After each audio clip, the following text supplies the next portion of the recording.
Muy buenas tardes a todos los visitantes a nuestro Facebook Live en el día de hoy.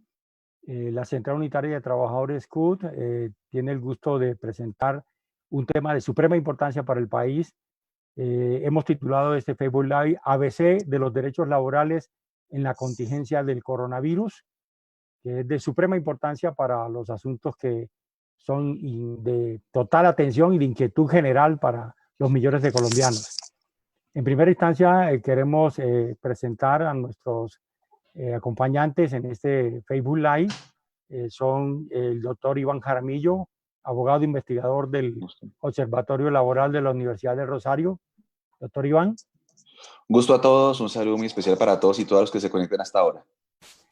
Mary Laura Perdomo, abogada del equipo jurídico de la Central Unitaria de Trabajadores. Doctora Mary Laura. Buenas tardes a todos y todas. Y contamos también con Fabio Arias, fiscal de la Central Unitaria de Trabajadores CUT. Fabio.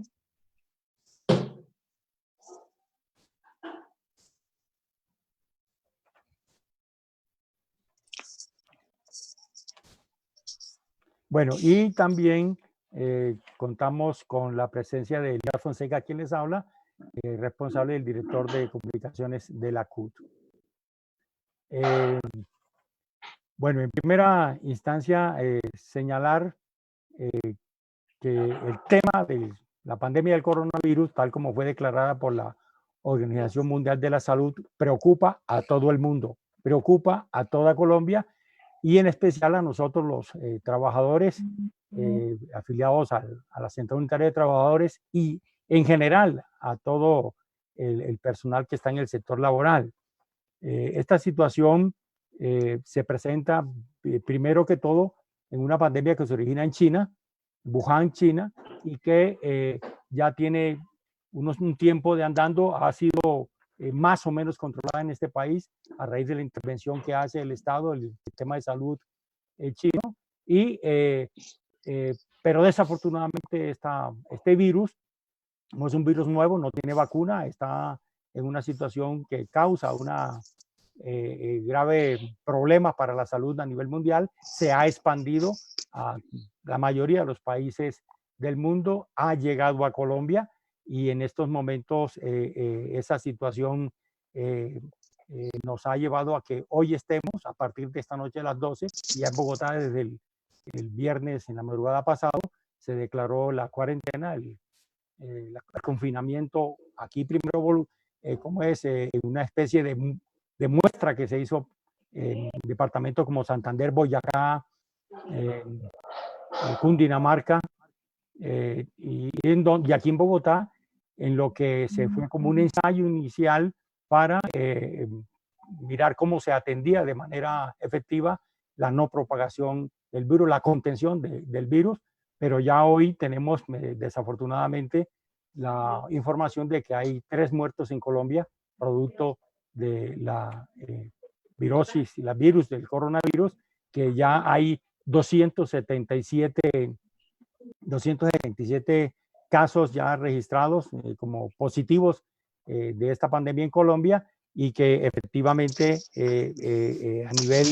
a nivel mundial hay una situación que está en 14,000 los muertos y realmente lo que inicialmente muchos tenían como una cosa exagerada, hoy nos damos cuenta que es una situación seria. La pandemia es seria, el virus es una situación de seriedad para toda la población y por eso la Central Unitaria de Trabajadores CUT ha tenido la obligación, el deber de hacer este Facebook Live para que hoy, que es la antesala de todo el confinamiento nacional que ha decretado el gobierno en todo el país, podamos dar algunos elementos sobre los 2 aspectos centrales que tienen que ver con eso. Uno, el asunto de la salud, cómo tratar de contener la pandemia, y 2, lo que tiene que ver con los efectos económicos en lo que fundamentalmente nos compete en el aspecto laboral en el país, que para eso están las 3 personas invitadas. Efectivamente, sobre esto es la situación que queremos hacer este Facebook Live. No sé, Fabio, si ya tiene resuelto el problema de sonido para Sí, que señor, ya está resuelto. haga también la introducción que tiene que ver con cómo es el asunto de la pandemia en Colombia. Bueno, buenas tardes a todas las personas que en este momento están siguiendo este Facebook Live, a nombre de la Central Unitaria de Trabajadores. Bueno, ¿cómo nos coge a los colombianos y cómo coge a la Colombia de hoy el coronavirus? Primero, tenemos una tasa de desempleo del 13%, altísima, de las más altas de los últimos 20 años. Un 64% de nuestros trabajadores son informales, es decir, están en la economía del rebusque. Y tenemos un sistema de salud supremamente delicado. Aquí hemos determinado de que lo que existe en Colombia en materia de salud es el paseo de la muerte. Es decir, como se volvió un negocio, entonces las EPS privadas lo que hacen es tratar al máximo de no prestar los servicios para hacer muy rentable esta situación de la salud. Entonces, tenemos una deficiencia grande en materia de salud y un mercado laboral supremamente delicado para la inmensa mayoría de los colombianos, que determinan exactamente pobreza, ¿sí? Mucha pobreza y un nivel de precariedad en el empleo supremamente grande. ¿Qué está pasando hoy con el coronavirus en estas, por lo menos, tres aspectos centrales que hemos mencionado? El de salud, pues todo hace prever que inmediatamente llegue el pico de propagación de la pandemia, vamos a tener un colapso del sistema de salud. Y el colapso es inevitable porque definitivamente lo que había antes era un sistema privado, no un sistema público verdaderamente que estuviera pensando en la salud como un derecho fundamental. De tal manera que eso va a ser muy, muy grave, va a tener las mismas repercusiones, lo más seguro, de lo que ha sucedido en Italia y en España, desafortunadamente, y esa responsabilidad se la tenemos que poner sin lugar a dudas a todos estos gobiernos neoliberales, especialmente con la definición de la Ley 100 del año 93, que privatizó y volvió un negocio la salud y no un derecho fundamental. Esos platos rotos, desafortunadamente, los vamos a pagar los colombianos, especialmente los más vulnerables, los más pobres y definitivamente los trabajadores en general. En términos de empleo, ¿qué está pasando?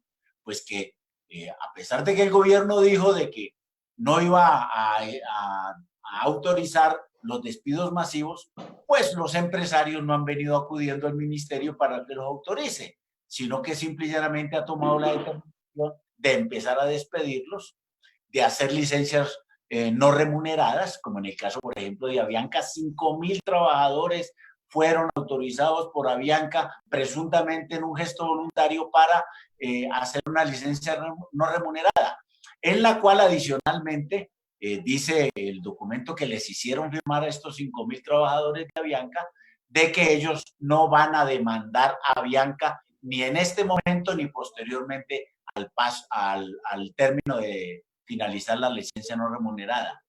Están suspendiendo los contratos de trabajo.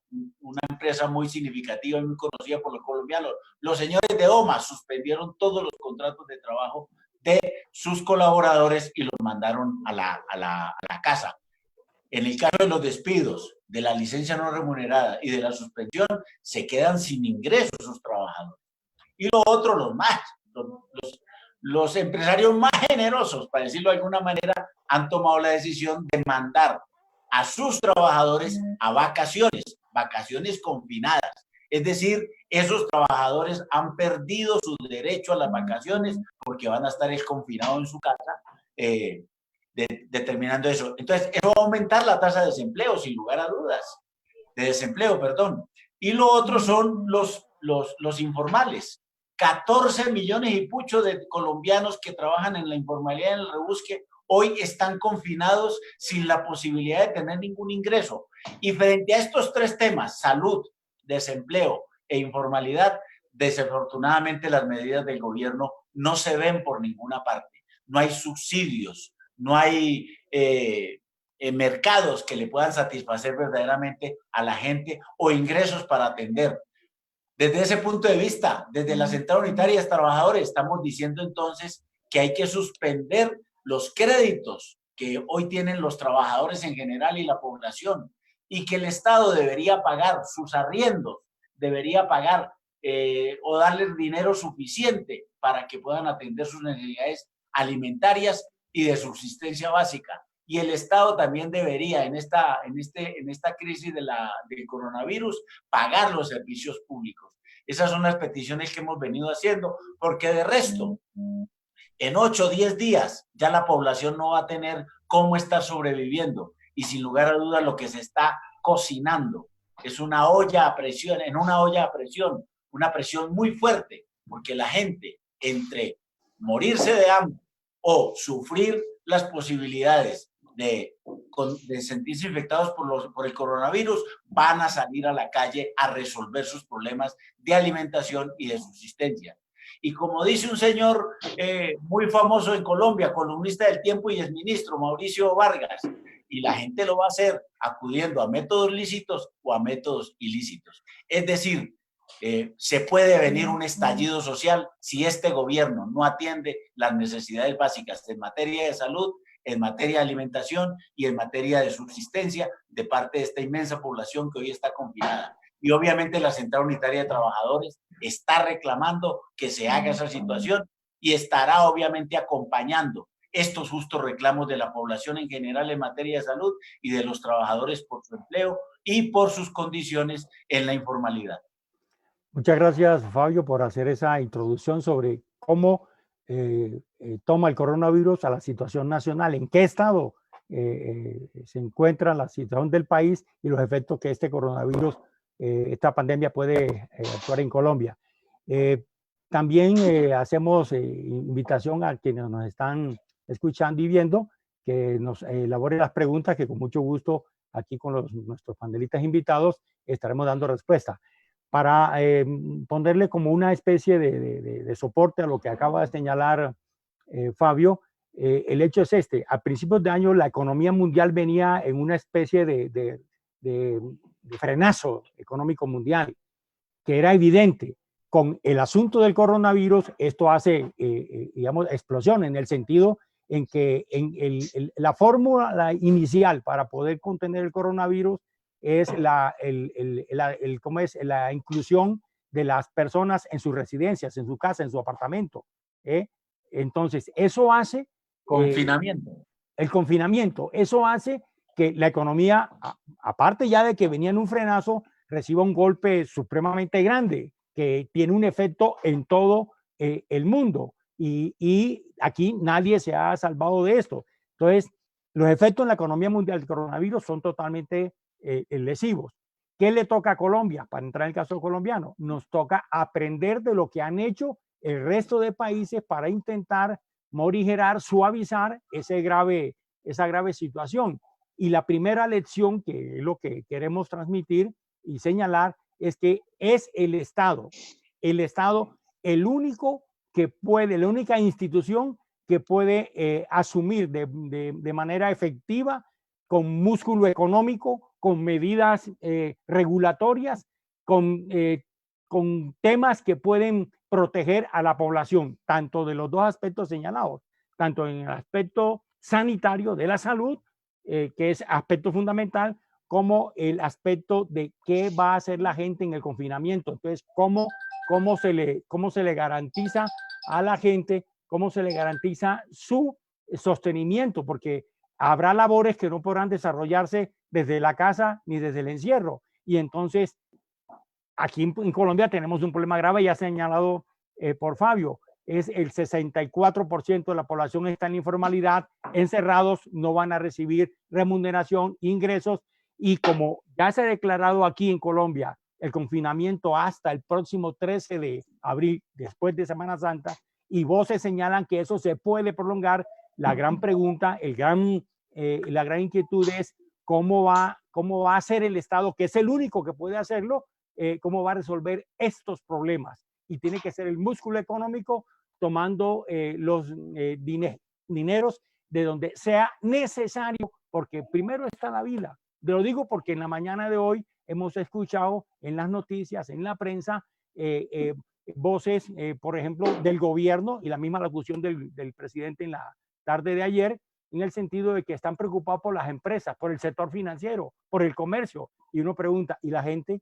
¿Cuál es la preocupación que tiene el gobierno frente a la gente y cuáles son las medidas que el gobierno debe tomar para que la gente sea el principal aspecto de atención y de solución en esta grave crisis que nunca habíamos tenido? Entonces, en ese panorama, ¿cómo es el asunto laboral y cuál debe ser la responsabilidad del Estado en esta situación supremamente grave? Porque lo reconocemos y es el mensaje que le damos a la gente. No es que esto no sea importante. Hemos estado escuchando en esta mañana que mucha gente ha salido, alguien ha dicho, pero ¿cómo no van a salir si encerrados no tienen cómo recibir los ingresos? Y hoy, hasta hoy, el Estado no garantiza de manera efectiva el suministro de los elementos para que la gente subsista, coma, que es el aspecto principal que tiene que resolverse en estos días del confinamiento a que obligatoriamente y necesariamente hemos sido sometidos. Entonces, en este marco, hay una serie de situaciones sobre el asunto laboral que queremos que entonces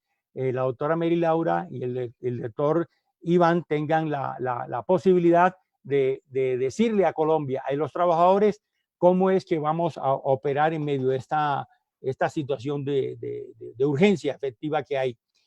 Doctor Iván, ¿qué retos específicos en materia laboral plantea el coronavirus? Sí, muchas gracias, Elías, por darme la palabra. Muy brillante la intervención inicial de Fabio y de Elías para dar el contexto inicial de lo que estamos viviendo ahora. Esto tiene una traducción en el mundo laboral. Como advertía Fabio, hay una serie de políticas patronales que buscan justamente, pues, traducir e imputar al trabajador el costo de esta crisis económica que genera la pandemia, de este confinamiento obligatorio, etcétera, que genera un desafío para el Estado de intervención y mantener el poder adquisitivo de los trabajadores. ¿Qué está pasando hoy? Está pasando lo que dice Fabio, se está acudiendo a figuras jurídicas no apropiadas, está acudiendo a la figura de la fuerza mayor que no es aplicable, y quiero dejar muy claro esto para todos los que nos vienen hasta ahora. La fuerza mayor tiene unos requisitos específicos en materia jurídica. Yo sé que es un poco complejo, pero quiero ser muy claro y hacerlo muy fácil. Fuerza mayor debe ser irresistible, imprevisible, inimputable al deudor de la obligación y que cause la imposibilidad de cumplir con la obligación debida.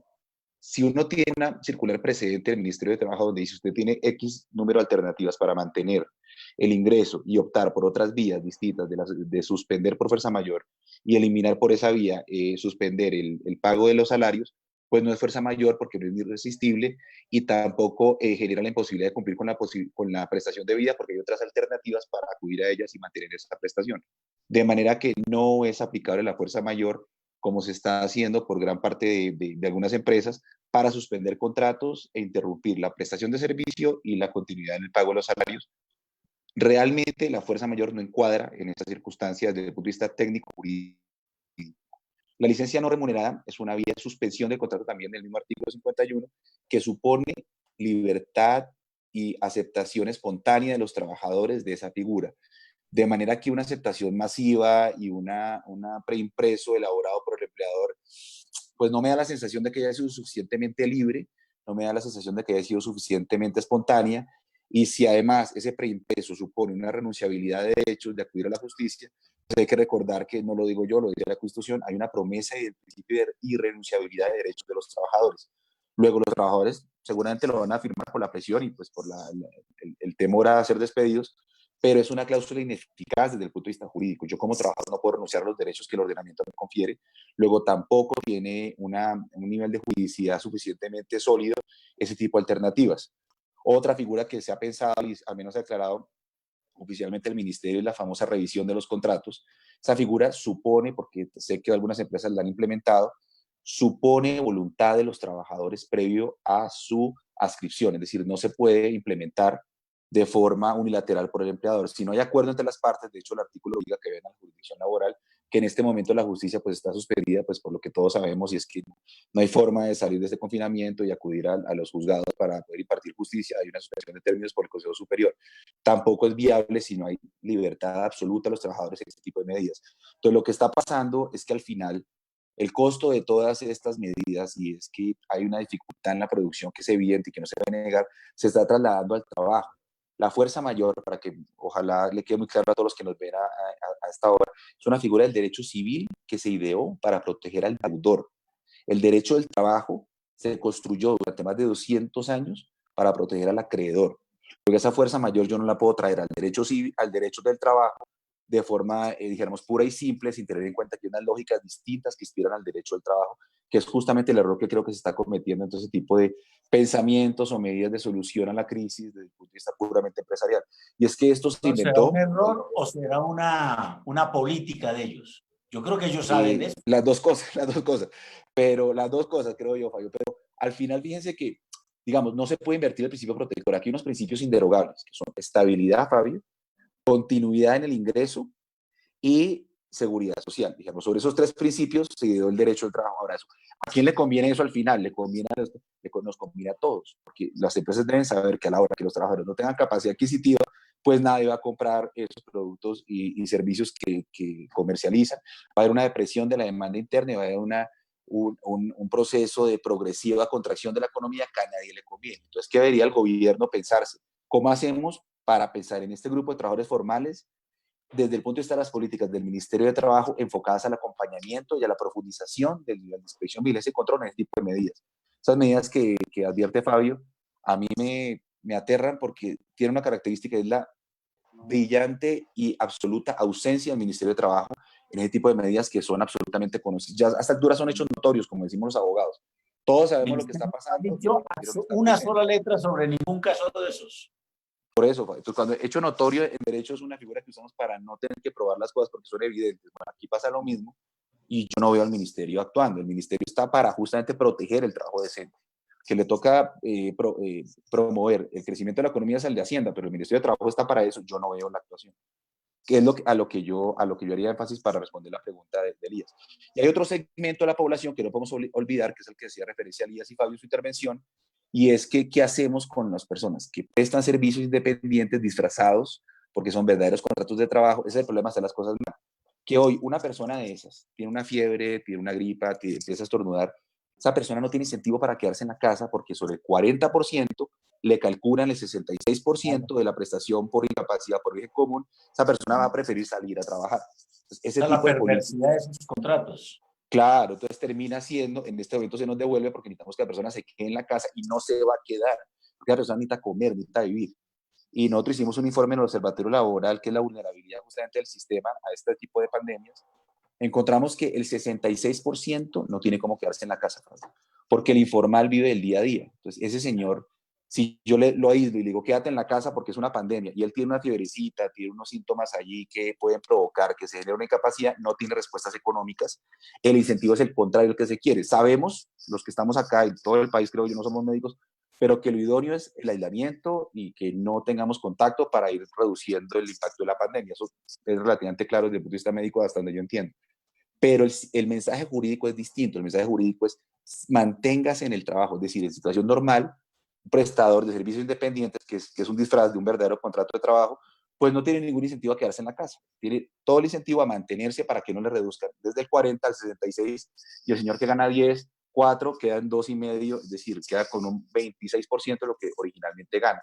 De manera que yo sí creo que hay que repensar el tema, Elías, yo sí creo que hay que repensar la política pública de amparo a las contingencias de salud, en este caso por origen común o profesional, y hay que repensar cómo hacemos para que el Ministerio haga efectivas las promesas que están en la Constitución y en el Código, porque, insisto, la fuerza mayor, y por eso quiero cerrar esta primera intervención, es una figura civil pensada para proteger al deudor. Derecho al trabajo, que ese mensaje no se olvide, es una figura estructurada hace 200 años para proteger al acreedor, que es el trabajador. Quiero que eso no se olvide y no podemos traer figuras del derecho civil sin ninguna matización al derecho del trabajo, perjudicando e imponiendo a los trabajadores los costos para asumir el rezago económico que genera esta pandemia. ¿Puede uno concluir, doctor Iván, que hay una asociación entre el gobierno y los empresarios para evidentemente permitir que esta crisis la paguemos solamente los trabajadores? Esa es como la conclusión de lo que más o menos desde el punto de vista jurídico usted está anunciando allí. Es lo que yo veo, insisto, Fabio, me aterra la ausencia del Ministerio del Trabajo en políticas que son evidentes, que todos vemos en cualquier celular de cualquier ciudadano, están todas las cartas puestas allí y el Ministerio ausente.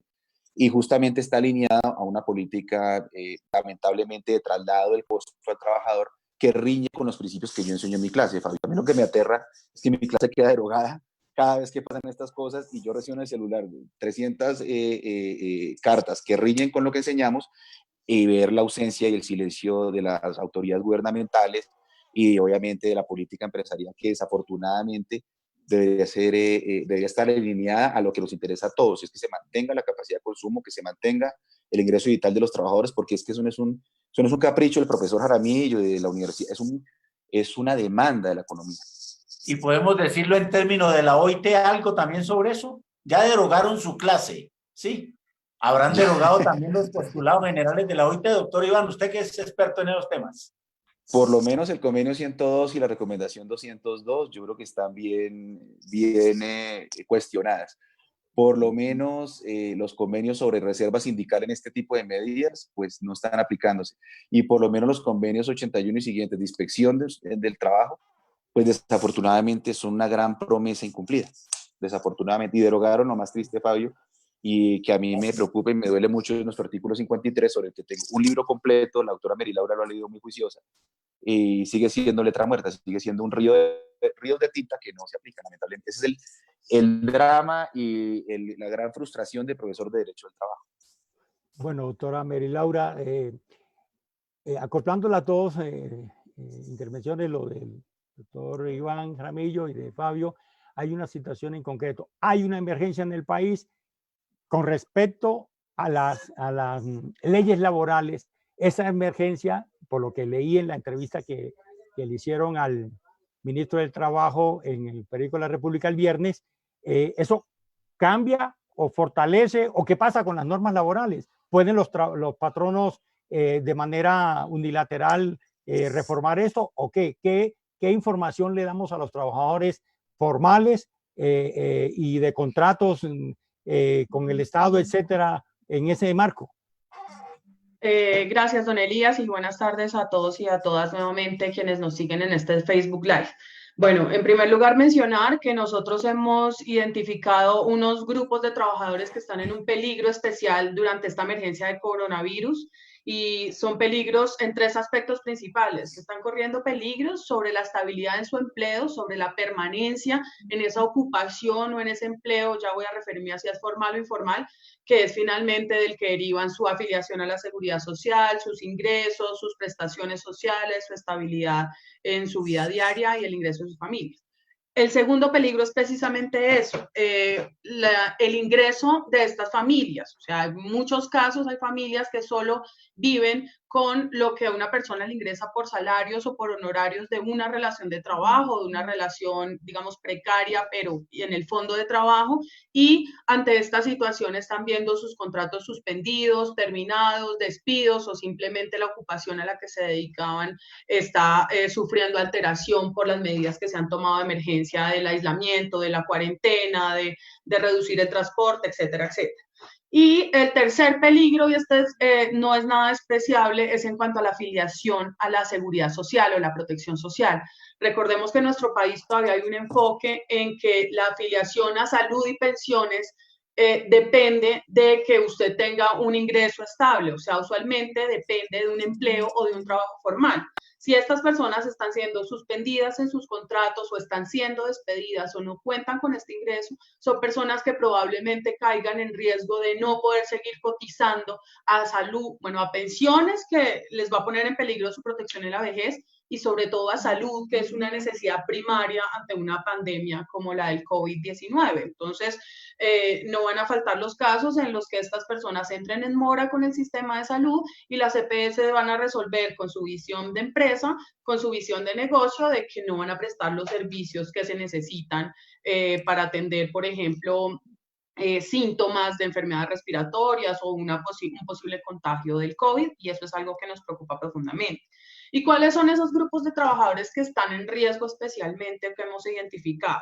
Vamos, voy a mencionar algunos. En primer lugar están los trabajadores y las trabajadoras informales o los cuentapropias, estas personas que están vendiendo cosas en las chazas en las calles, que están subiéndose a los transportes públicos, que están generando ingresos en la economía informal y están siendo en este momento principalmente afectados en sus ingresos y con eso poniendo en riesgo el mínimo vital de sus familias. Otro grupo de trabajadores que está corriendo altos riesgos, y esto ya en relación con su salud ocupacional o con su salud y seguridad en el trabajo, por supuesto son los trabajadores y trabajadoras, sobre todo en mayor medida trabajadoras de la salud, que tienen que salir a ser los héroes y heroínas en toda esta pandemia y que van a haber aumentado sus riesgos, que tienen contratos precarios, que en muchas ocasiones están tercerizados, están por medio de cooperativas de trabajo, están por medio de contratos de prestación de servicios y además no les están brindando los elementos de protección necesarios y sabemos que el sistema de salud no cuenta con los elementos de protección suficientes para que ahora ellos no vayan a ser los contagiados y vayan a contagiar a sus familias. En tercer lugar, tenemos a las trabajadoras del hogar, tanto remunerados como no remunerados. Creo que es una población a la que le tenemos que prestar especial atención. Según la encuesta de hogares, estamos hablando de cerca de 700,000 trabajadoras, cerca del 98% son mujeres, del hogar, que la mayoría de ocasiones están vinculadas por días. Y en estas circunstancias en las que la gente la mandaron a trabajar desde sus casas, pues lo más fácil para todo el mundo fue decirle a la empleada de servicio doméstico, no la necesito más, no vengan estos días, y ellas derivan sus ingresos específicamente y exclusivamente del salario que les ingresa al día. Si bien la jurisprudencia y las leyes ya han reconocido sin lugar a duda jurídica que son trabajadoras dependientes, que tienen un contrato laboral y que tienen derecho a la afiliación a la seguridad social y a prestaciones sociales, lo cierto es que este trabajo sigue siendo muy precario y que no cuenta con estas garantías que ha establecido la ley y la jurisprudencia. Entonces, estas trabajadoras de un día para otro le dicen, hasta aquí llegó su contrato porque su contrato era día a día y ya yo no le voy a pagar más ingresos, y esas son un grupo poblacional que le preocupa muchísimo pues a la central y a las organizaciones que estamos estudiando este tema de los derechos del trabajo en esta emergencia. Un cuarto grupo, vamos a tener a los trabajadores y trabajadoras con contratos de prestación de servicios, ya lo mencionaba el doctor Iván Daniel, y es que estas personas, si bien en el fondo la mayoría tienen un contrato realmente tienen un contrato de trabajo, no pues hasta ahora en el papel tienen un contrato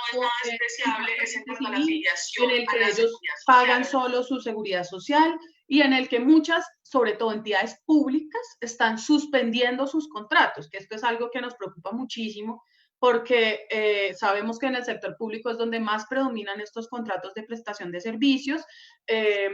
Las entidades ya tienen presupuestada su gasto durante todo el año y no encontramos la razón para que suspendas contratos, pero nos han llegado muchas denuncias en las que se están autorizando. En el SENA, por ejemplo, se intentó, afortunadamente, con una acción puntual del sindicato se reversó la medida. En la Universidad Nacional se autorizó a los directores de facultades para que suspendan contratos de prestación de servicio de los profesores y, digamos, sin ningún sustento legal alguno. Y tenemos otra población que está en riesgo muy amplia cada vez más y sobre todo que tiene muchos trabajadores inmigrantes, es los llamados riders o estos muchachos y muchachas que están haciendo los domicilios. Frente a ellos no hay medidas. Las plataformas han desconocido que exista una relación de trabajo, no hay una afiliación a la seguridad social, tienen unos seguros colectivos precarios y estas personas son las que siguen trabajando, incluso duplicado su trabajo en condiciones sin riesgos laborales, sin elementos de protección, sin tapabocas, sin las mínimas medidas que se necesitarían en esta emergencia, y ellos son los que están también como héroes, heroínas, llevándole a la gente a sus casas sus alimentos, sus medicamentos, etc. Y pues la otra situación es ya la de los trabajadores formales a la que hace alusión el doctor Iván Daniel, es que están corriendo riesgos frente a abusos del derecho por parte de los empresarios que están cogiendo a cada trabajador con la desigualdad propia que hay entre empresario y trabajador y lo están obligando en la vida real a firmar contratos en los que aceptan licencias no remuneradas, en los que suspenden sus contratos, en los que anticipan sus vacaciones, cuando jurídicamente, ya lo explicó el doctor Iván Daniel, estas figuras no aplicarían. Sobre eso, digamos, para cerrar la idea, el Ministerio del Trabajo, la verdad, nosotros consideramos que no ha sido eficiente, no ha tomado todas las medidas necesarias, ha expedido 2 circulares y una resolución. si quieren ahorita hacemos mención a esa, pero no de ninguna manera responden a estas necesidades que ya hemos mencionado, y el gobierno no toma medidas un poco más macro a nivel del mercado laboral que protejan a los trabajadores informales, a los rapis, a los de contratos de prestación de servicios. Entonces, la situación realmente es preocupante en materia laboral. Bueno, gracias, doctora Mary. Fabio, se han dado explicaciones en el marco de la juridicidad, las leyes, pero hay una realidad en el país para todos los ámbitos de trabajadores, tanto los formales como los informales. ¿Cuál es la exigencia de la CUT al gobierno y a los empresarios en esta grave emergencia económica, social y laboral? ¿Qué hace la CUT? Bueno, la Central Unitaria de Trabajadores ha enviado sendas cartas abiertas tanto al presidente de la República como al ministro de Trabajo, donde solicitamos y demandamos fundamentalmente los tres aspectos que hemos venido comentando durante toda esta charla y que lo han hecho también usted, Elías, y también el doctor Iván y la doctora Mary Laura. Uno es el tema de la salud, ¿sí? Que evidentemente haya una atención, especialmente pensando en el momento en que pueda colapsar todo el régimen de salud. Entonces, que el gobierno provea los suficientes elementos, ¿sí? Camas, respiradores, ¿sí? Atención, suficiente personal médico, que también está corriendo el mayor riesgo en esta pandemia. Y desafortunadamente no vemos por ninguna parte que el gobierno esté haciendo eso. Acaba de quitarle unos recursos a los entes territoriales, derivados exactamente de los fondos de regalías y de los fondos de pensiones territoriales, ¿sí? Y se los está trasladando es al sistema financiero o al sistema de las EPS privadas, y no está acopiando esos recursos evidentemente para lo que deberían verdaderamente ser. Entonces ahí tenemos una gran contradicción con el gobierno, y en la carta, tanto al presidente como al ministro, le estamos reclamando esa situación. Y lo otro tiene que ver ya con el sistema específicamente del mercado laboral.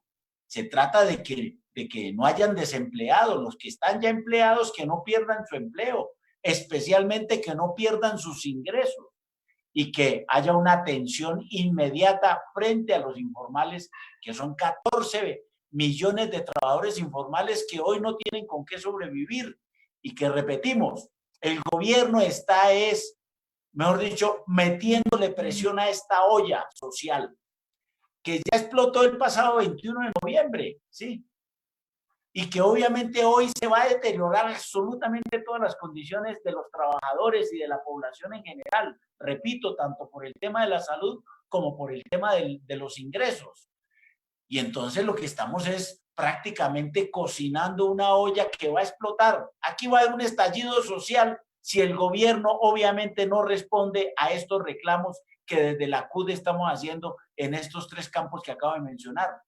El gobierno se reúne con los empresarios y no se ha reunido una sola vez con la Comisión Nacional de Concertación, donde podemos ir los trabajadores a exponer esta problemática y a tratar obviamente de buscar salidas de manera conjunta, pero no se ha querido reunir con nosotros. En las cartas, en las sendas cartas, le estamos pidiendo que reúna la Comisión Nacional de Concertación. Sí, la deberá hacer de manera virtual. Para nada. Entonces, esos son reclamos que le estamos haciendo al gobierno. Y la pregunta de fondo siempre es, ¿y habrá plata para atender todas estas necesidades? Claro que existen.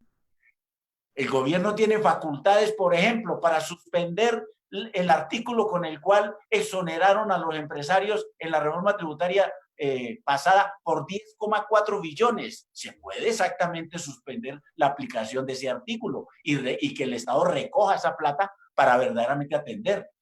El Estado puede también, mediante la cuestión de emergencia, suspender el pago de la deuda externa, que son 60 billones de pesos. Ahí vamos ya en 70. El Estado tiene 56,000 billones de dólares, es decir, cerca de 230 billones de pesos al precio del dólar hoy, 230 billones en un fondo de recursos internacionales, ¿sí? ¿Por qué no los utiliza para resolver esta cuestión? Inclusive tiene la posibilidad de acceder a un crédito del Fondo Monetario Internacional por 11,400 millones de dólares. que tiene ahí vigente para cualquier emergencia. Están debidamente autorizados por el fondo y puede utilizarlos. Inclusive puede hacer emisión desde el Banco de la República de recursos, que puede generar un poco de inflación, pero lo puede hacer. Ya lo hizo en el año 2008, cuando se vino la crisis exactamente de las hipotecas en Estados Unidos. Es decir, recursos hay, lo que falta es voluntad política.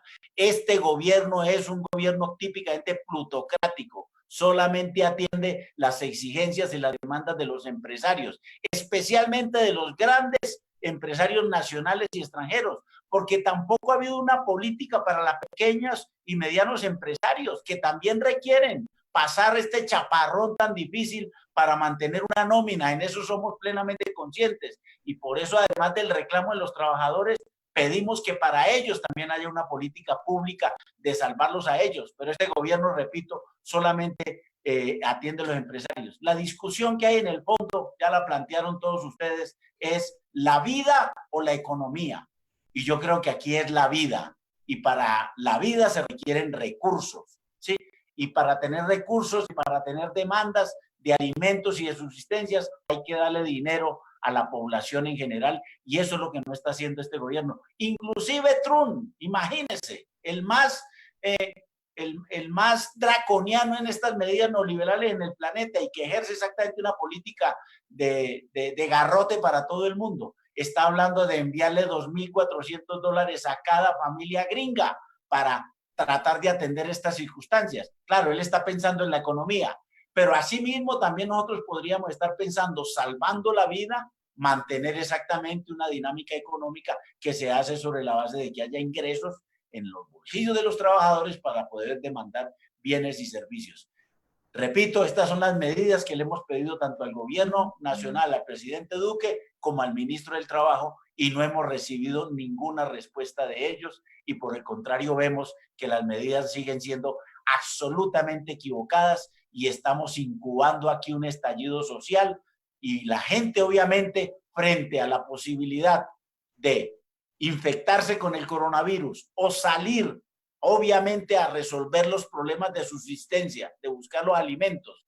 Y como dice el mismo Mauricio Vargas, de manera lícita o ilícita, los trabajadores, la población va a salir es a la calle a buscarlos. Y obviamente que la Central Unitaria de Trabajadores no tiene otro batallas de los trabajadores y de la población y acompañarlas en sus justos reclamos, y por eso nos hemos adelantado a exigírselas al gobierno, porque no puede decir de aquí a mañana que fue que nadie le dijo o que nadie le reclamó. No, sí le estamos reclamando a los trabajadores. Muy bien, Fabio, gracias. Sé que el tiempo es muy corto en esto de los programas, y hay un sinnúmero de inquietudes y que ya al final trataremos de abordar algunos aspectos claves frente a lo que debe hacer el Estado y las exigencias que hace la CUT frente a esto. Pero como titulamos el Facebook ABC de los derechos laborales en la contingencia del coronavirus, una pregunta para el doctor Iván: es si los decretos emitidos por el Ministerio del Trabajo son los acordes con la situación, y ha dicho que van a emitir nuevos decretos, pero o sea, lo que la gente tiene en la cabeza de que sí, el Ministerio del Trabajo va a ser ese garante y protector de los derechos de los trabajadores en semejante crisis.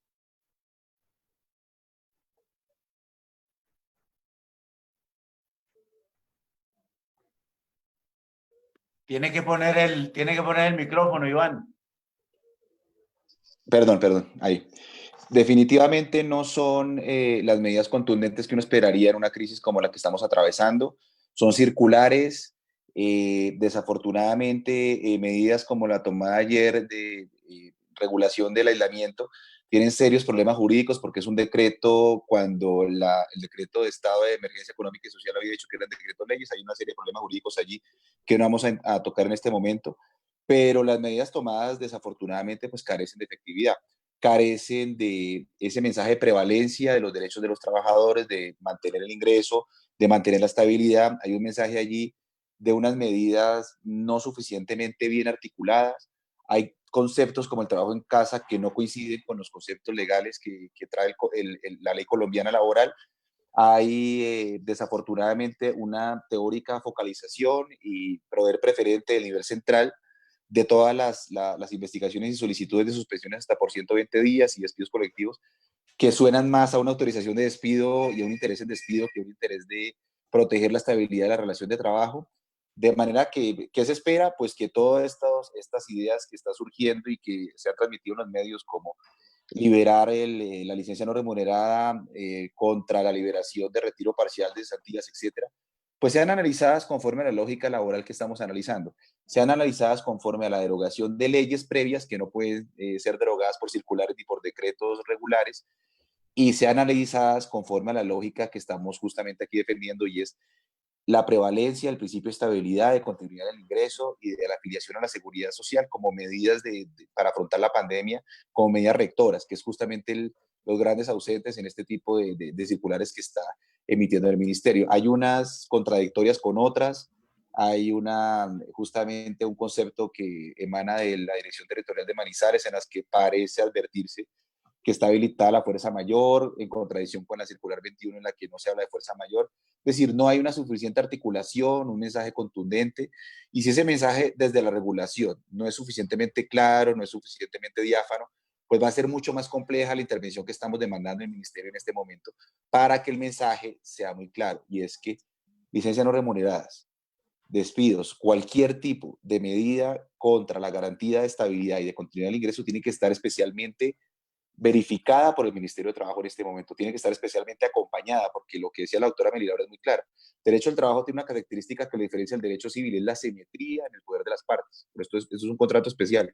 Es que una cosa es el poder del capital y otra cosa es el poder del trabajo.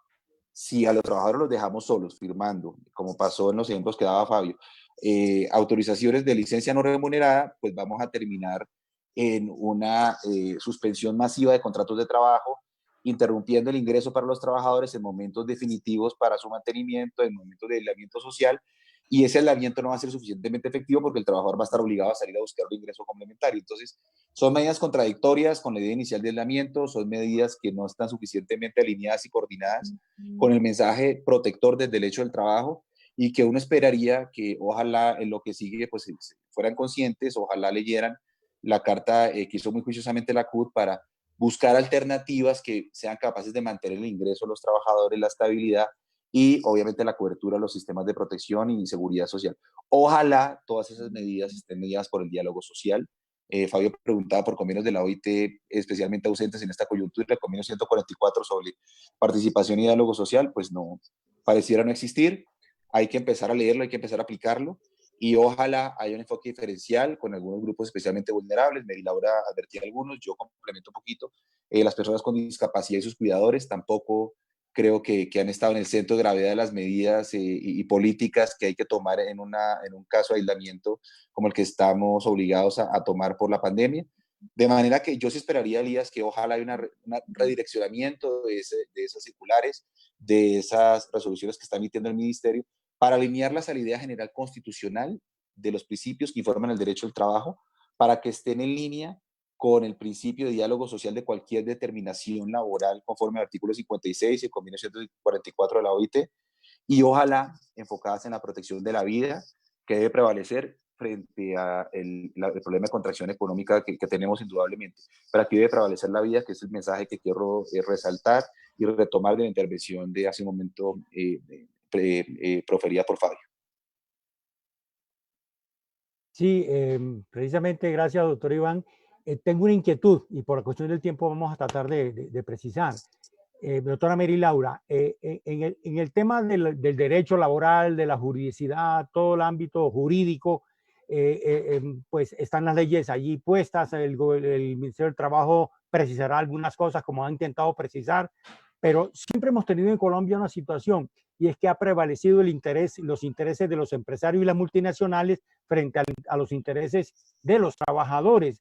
Hoy, por lo que decía Fabio, y por lo que hemos estado escuchando en la mañana de hoy, frente a situaciones concretas, reales, de las gentes en el mundo del trabajo, finalmente, como abogados, ¿ustedes qué le aconsejarían a la gente entre una situación que tenga que escoger entre la juridicidad y la realidad que se va a poner muy apretada, muy complicada para los trabajadores. Entonces, ¿a qué se recurre? Digamos, los estrados judiciales, ellos también entran en crisis frente a esta situación, la reclamación de los trabajadores, el mismo Ministerio del Trabajo. Entonces, ¿qué es lo más sensato que debe hacer los trabajadores, las gentes, los sindicatos y los trabajadores en general frente a situaciones de abuso que presenten los patronos y el gobierno en el ámbito laboral? Vale, don Elías, varias cosas. En primer lugar, los empresarios siempre están en una condición de poder que van a querer aprovechar y van a querer abusar de los trabajadores que son débiles individualmente. Entonces, varias recomendaciones. En primer lugar, busquen un sindicato, afíliense a un sindicato, no se queden solos, hagan parte de una organización y cuenten con ella. En segundo lugar, nosotros vamos a publicar desde la CUD y con varias organizaciones aliadas, entre ellas el Observatorio Laboral de la Universidad de Rosario, FESCOL, Centro de Solidaridad, la OIT, la Escuela Nacional Sindical, varias organizaciones. Vamos a publicar una caja de herramientas con preguntas y respuestas para los trabajadores que nos han venido consultando de situaciones específicas, donde les vamos a dar tips de si les pueden suspender el contrato de trabajo, de si está bien que les terminen el contrato de trabajo, de si se pueden dar las vacaciones anticipadas, digamos, toda esta serie de preguntas que vienen haciendo, las vamos a tratar de reunir como en un manual muy sencillo y las vamos a estar publicando en las redes de la CUT y en las redes de estas organizaciones amigas para que ustedes tengan como una respuesta más a la mano. En tercer lugar, hemos habilitado unas líneas para atención jurídica que vamos a brindar desde el equipo jurídico, desde los centros de atención laboral, desde el Centro de Solidaridad, desde la Corporación Justicia y Libertad y desde la Corporación Defensa. Los correos electrónicos les doy 2 o 3 aquí, pero igual sobre los comentarios del Facebook Live los podemos escribir y también van a ser publicados en la página de la CUT. Nos pueden escribir a consultassindicales@cut.org.co, a equipojurídico@cut.org.co, a asesoríasplataformalaboral@gmail.com y a otros correos electrónicos que les vamos a compartir por redes. También digamos, en lo de justicia, en este momento no recomendaríamos demandas porque están suspendidos los términos judiciales y porque igual un proceso judicial se va a demorar 1 año, 2 años en ser resuelto y sabemos que la situación es de urgencia. Entonces pueden remitirnos sus casos para que la CUD haga una serie de sistematización de las empresas o entidades que están recurriendo a estas prácticas y podamos acudir directamente desde la CUD al ministro o al viceministro, al director de Inspección, Vigilancia y Control, para que en aplicación de la fiscalización rigurosa, urgente que sacó el ministerio en la circular 022, vaya y haga visitas a las empresas o se impida que se adopten estas medidas. Pero insistir mucho, asesórense por favor, busquen una organización sindical y no firmen nada antes de estar seguros del documento que les están ofreciendo. No están obligados a firmar suspensiones de contratos, no están obligados a aceptar las vacaciones anticipadas si no se las avisaron con 15 días de anticipación, no están obligados y obligadas a aceptar terminación de contrato, licencias no remuneradas. Entonces, acudan a estos canales que estamos poniendo a disposición para acompañarles y para asesorarles. Bueno, muchas gracias, doctora Pereira. Bueno, y para finalizar, porque ya el tiempo tiempo se nos... contigo, dicen ahora. El tiempo se nos vino encima normalmente, pero yo quiero poner una cosa en discusión para que cada uno de ustedes dé una opinión final. Como dice el dicho popular, la crisis de la pandemia del coronavirus cogió a Colombia, nos cogió embarrados y con el agua lejos, para decirlo decentemente. Y entonces, usted tiene un resultado de la economía en el año 2019 que habló de un crecimiento del 3.3% y el gobierno sacaba pecho de que era uno de los crecimientos más altos que los países vecinos. Sin embargo, cuando uno mira a ver las cifras de crecimiento, ¿qué fue lo que jalonó el crecimiento en el año pasado? Dice, fue el sector financiero con 5.7. Fíjense, el sector financiero, que es el sector especulador que no crea riqueza, sino todo lo contrario, que succiona riqueza. Que no el segundo renglón que jalonó la economía fue el sector comercio, otro sector que tampoco produce riqueza, simplemente es el intermediario entre el productor y el consumidor. Es decir, los dos sectores que jalonan la economía, que fueron los que más, para decirlo así burtamente, chuparon la riqueza creada en el país, fue el sector financiero y el sector del comercio. Bueno, hoy que entramos en esta crisis, con una situación que tenemos en enero, el desempleo del 13%, la informalidad del 51% y te dan 64%, más la gente que ya se cansó de buscar trabajo, que es un 8%, es decir, en Colombia tenemos un 70% de la fuerza laboral totalmente desprotegida en la informalidad. Entonces, aquí la crisis es mucho más profunda y va a ser mucho más complicada. Entonces, hay sectores que tienen que responder, el Estado, por todo lo que hemos dicho en el transcurso de este Facebook Live, pero yo creo que le cabe responsabilidad al sector financiero de también responder por los asuntos que generan esta crisis. Y le toca, repito, porque Luis Carlos Sarmiento Angulo, digamos, ese es el personaje que ha acumulado más riqueza del país, pero esa riqueza no la produjo él con su trabajo, la produjeron millones de colombianos con trabajo durante todo el año. Entonces, se hace necesario, podemos exigir que haya una respuesta del sector financiero para el sector, para la población general y para el gobierno, en un tratamiento especial que permita que redistribuya algo de lo que le quitó a la gente. O sea, la pobreza es generalizada, la situación es complicada. Estoy viendo aquí informaciones de saqueos a pequeños almacenes en los barrios periféricos en Barranquilla, en Cartagena, en Pereira, aquí mismo en Bogotá. Y entonces es una situación supremamente complicada que la CUT llama a que tengamos solidaridad. Y anuncio, FECODE ha decidido que el magisterio va a aportar un día de salario voluntario para tratar de, de solventar en una mínima parte el asunto. Pero aquí hay gente que se benefició de la política económica durante estos 30 años, acumuló gran riqueza, condujo a la miseria a millones de colombianos. Y entonces, ¿cuál es la respuesta? ¿Cuál debe ser la actitud de ellos y cuál debe ser la exigencia del gobierno? El único que puede realmente tomar determinaciones coercitivas que permitan que esos millones de colombianos no caigamos en el desespero, en que la hambruna que efectivamente se va a generalizar no conduzca a situaciones que no queremos, pero es el Estado el que tiene que entrar a funcionar. Abrimos ese punto como punto finales. ¿Y el Estado qué? Fabio. Bueno, esos son los reclamos que estamos haciendo, ¿sí? El Estado tiene recursos, pero los tiene dispuestos es para fortalecer al sistema financiero y a los empresarios. Es el momento y la hora de prevalecer la vida sobre esos negocios. Y eso es lo que le estamos exigiendo al gobierno de Duque. Tiene que rectificar hoy lo que está haciendo. Se demoró en la pandemia en cerrar los aeropuertos. Se demoró en declarar la cuarentena, ¿sí? Y ahora se está demorando en proveer los recursos suficientes para atender a esa población colombiana que hoy unos han perdido sus ingresos y otros definitivamente no tienen cómo conseguirlos, que son los informales. Para esa gente el Estado, y repito, tiene recursos, hay suficientes recursos. Obviamente tienen que ser extraordinarios, pero tiene todas las facultades para hacerlo. Y esa es la exigencia que le estamos haciendo al gobierno. Y adicionalmente le estamos diciendo que también debería discutir parte de esas medidas con los trabajadores y con sus organizaciones sindicales. Pero obviamente el espíritu les ha podido más siempre, la plutocracia que él mantiene, sus socios, como lo dice también el ministro de Trabajo, sus socios son los empresarios. Sí, los trabajadores no somos socios de ellos, está claro. Este es un gobierno que responde a ellos, pero les tenemos que exigir y demandar que tienen que rectificar la política. Evidentemente el estallido social empieza exactamente a generar muchas, pero muchas medidas.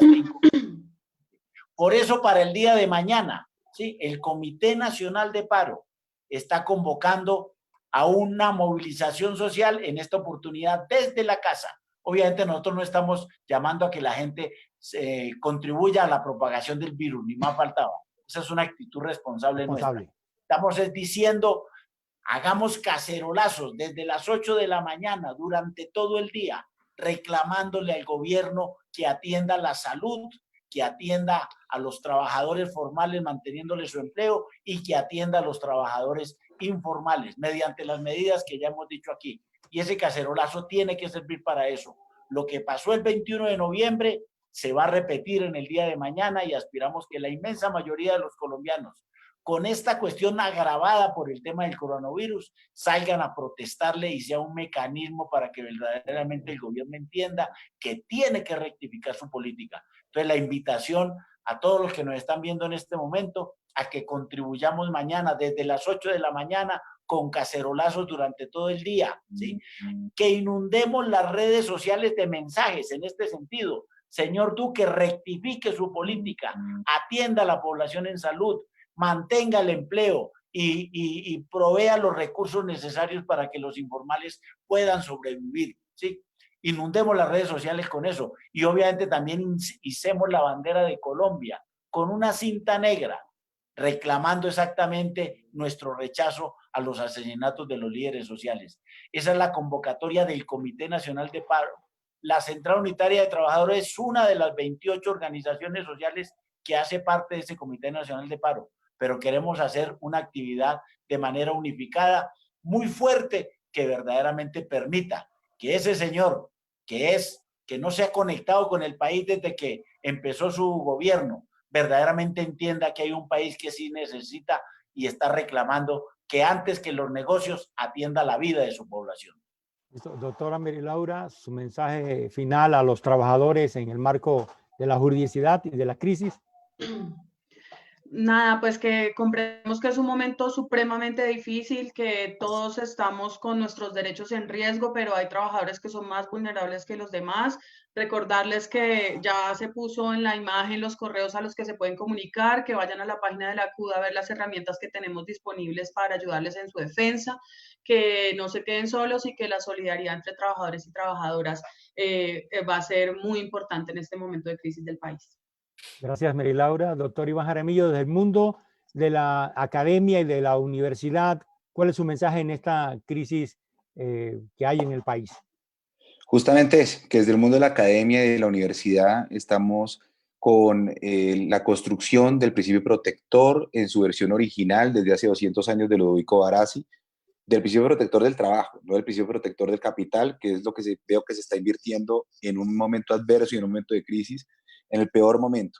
Sabemos que nuestro mensaje llega a una mínima parte de la población, que es al sector formal, pero como dice Fabio, como dice la doctora Mary, queremos ser capaces de construir un derecho al trabajo que llegue más allá de ese sector formal. Sabemos las dificultades para lograr su ingreso vital y finalmente estamos en este diluvio construyendo un arca de Noé para el derecho al trabajo, como inspira y señala el profesor Romagnoli. Estamos tratando de acompañarlos con conceptos académicos, epistemológicos, científicos, para lograr acompañar cualquier esfuerzo de construcción y respeto de derechos, siempre en el marco de los principios que están fundamentados en la construcción del derecho al trabajo desde hace más de 200 años y que inspiran toda la construcción académica para acompañar a los trabajadores en esta justa defensa de ese orden jurídico y de ese orden de derechos que promete la Constitución y los convenios de la OIT. Bueno, y finalmente a quienes nos han seguido en este programa, manifestar que el 21 de noviembre del año pasado hubo la más grande movilización de los colombianos y colombianas contra el paquetazo de Duque por la vida y por la paz. No habíamos tenido referencia histórica cercana de una movilización tan gigantesca. Pero habíamos programado para el día de mañana un paro nacional, el 25 de marzo, contra el paquetazo de Duque por la vida y por la paz y la exigencia de la negociación del pliego de 104 puntos condensado en 13 ejes que el gobierno de Duque no ha tenido ni la más mínima voluntad de sentarse a negociar. Pero ante el cambio evidente de la situación, y como lo dijo Fabio, vamos de todas maneras hoy, las razones que nos llevaron al paro del 21 de noviembre hoy son aún mayores, son más grandes, se han profundizado y los problemas son de tamaño mucho más gigantesco. Y si a eso le pone usted el moñito del coronavirus y la crisis, ameritaría una, digamos, una expresión de indignación y de protesta de la gente mucho más grande que el 21 de noviembre, pero no la podemos hacer en la calle, por lo que dijo Fabio. Somos responsables, hay que aceptar, y ese es el mensaje que le damos, hay que aceptar digamos, la reclusión en la casa, en su apartamento. Ese es el mensaje que damos a la CUT, solo lo absolutamente indispensable para proveer al hogar de las cosas básicas de alimentación y sanidad. Y entonces mañana vamos a dedicar todo el día, desde las 8 de la mañana hasta las 8 de la noche, a mover a través de las redes, de las distintas formas que las redes sociales nos permiten hoy, y desde nuestras casas manifestar el descontento y la indignación contra las políticas del gobierno de Duque, el Fondo Monetario Internacional, la OCDE y el Banco Mundial, que nos han metido en esta situación gravísima para la inmensa mayoría de la población. Y entonces, con cacerolazos que van desde las 8 de la mañana hasta las 8 de la noche, cada 2 horas vamos a hacer esos cacerolazos. Hacemos una especie de terapia de indignación contra el gobierno de Duque. En la ventana tocamos nuestra cacerola y hacemos esa manifestación junto con millones de colombianos. Igualmente, la izada de la bandera con una cinta negra para rechazar los asesinatos de los líderes sociales y por exigir que se cumplan los acuerdos de paz firmados con las FARC en La Habana, que se implementen como se concibieron. Y también para que efectivamente en Colombia, cuando pase esta situación de coronavirus, podamos ya hacer las reclamaciones formales y las movilizaciones masivas y pacíficas que necesitamos para que el gobierno de Duque cambie todos estos aspectos que hoy han puesto a Colombia en una noche supremamente oscura, sin futuro, sin nada que aliente, digamos, las esperanzas de las gentes. Entonces, mañana todo el día por las redes sociales, hagan sus videos, mándenlos al teléfono de la CUT, que ya le ponemos en la página de la CUT, para que hagamos una expresión de indignación, de rechazo a las políticas del gobierno de Duque, y le exijamos que atienda debidamente el Estado la crisis en la emergencia de la pandemia de la coronavirus, que de ella saldremos y que ojalá salgamos sanos, fortificados, para seguir batallando por la soberanía, la democracia y los derechos de los trabajadores y la paz, como es el lema de la Central Unitaria de Trabajadores. Muchas gracias a todos y los esperamos en próximos Facebook Live. Muchas gracias, doctora Mary. Muchas gracias, doctor Iván. Muchas gracias, Fabio. Espero que todos estén bien. Cacerola mañana. Cacerola. Y aplausos a las 8 de la mañana, aplausos para el sector de los trabajadores de la salud. Se lo merecen. Están arriesgando su vida en condiciones totalmente desventajosas, porque el sistema de salud fue prácticamente arruinado y enterrada su capacidad de defender la salud. Ellos son héroes colombianos. Un aplausotón para los trabajadores de salud a partir de las 8 de la mañana en nuestras ventanas. Muchas gracias. Buenas tardes para todos.